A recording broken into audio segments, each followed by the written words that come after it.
সম্মানিত দর্শক, আমরা এখন চলে এসেছি বিশ্বের বৃহত্তম বন জঙ্গল অ্যামাজনে। আমরা গুটি গুটি পা পা করে সামনের দিকে এগোতেছি আমার টিম মেম্বার সহকারে। সামনে অনেক জঙ্গল দেখা যায়, দেখেন এদিক ওদিক প্রচুর জঙ্গল। আর সামনে একটা বিশাল যেন একটা গন্ডারে পা দেখতে পেলাম। দেখেন সামনে এই জঙ্গলটাতে বিশাল পাইথন ছিল। দেখেন দেখেন দর্শকেরা, ওয়াও! এইখানে একটা বিশাল বিশাল একটা মাছ দেখা গিয়েছিল, কয়েকদিন আগে জেলেরা ধরছিল এবং এখানে মাছ ধরতে এসে একটা পাইথনের ভিতরে একটা মানুষ খাই ফেলছে। দেখেন দর্শকেরা, আমরা এই মুহূর্তে আছি বিশাল একটা পয়েন্টে। এখানেই এই জায়গাটাতে অসংখ্য হাতিরা আসে পানি পান করার। এখানে বানর থাকে, এই জায়গাটাতে বানর থাকে। দেখেন দর্শক, আমি আপনাদের মাঝে বিশাল একটা বিনোদন দেওয়ার জন্য আসছি।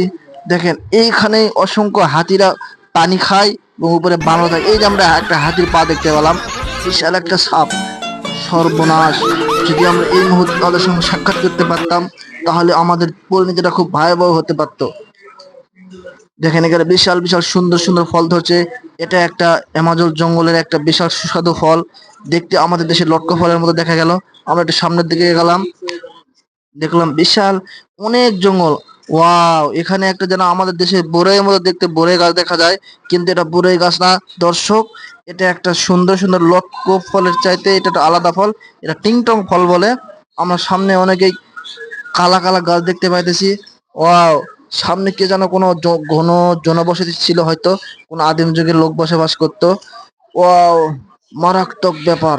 আমার কোথায় চলে আসছি, সামনে একটা আদিবাসী লোককে দেখতে পেলাম। তারা হয়তো কিছু ব্যাগে ধরছে, এটা আমার সুন্দর মনে হয়েছে। ব্যাগের ভিতরে কি যেন নড়াচড়া করতেছে, সে দাঁড়া আছে। দেখেন তারপর ব্যাগের ভিতরে কি যেন আছে, কিন্তু আমি দেখতে চাইলাম, আমাকে দেখতে দিল না। উফ, খুব মারাত্মক ব্যাপার। ভাগ্যিস আমি টিম মেম্বার সহকারে নিয়ে আসছিলাম, তাছাড়া তো আমার খুব ভয়ানক ক্ষতি হয়ে যেত। দেখেন কি যেন একটা মাথা দেখা গেল। ওয়াও! এখানে একটা বিশাল বিশাল আঠালো আঠালো গাছ দেখা যায়। আমরা বনের শেষ প্রান্তে চলে আসছি।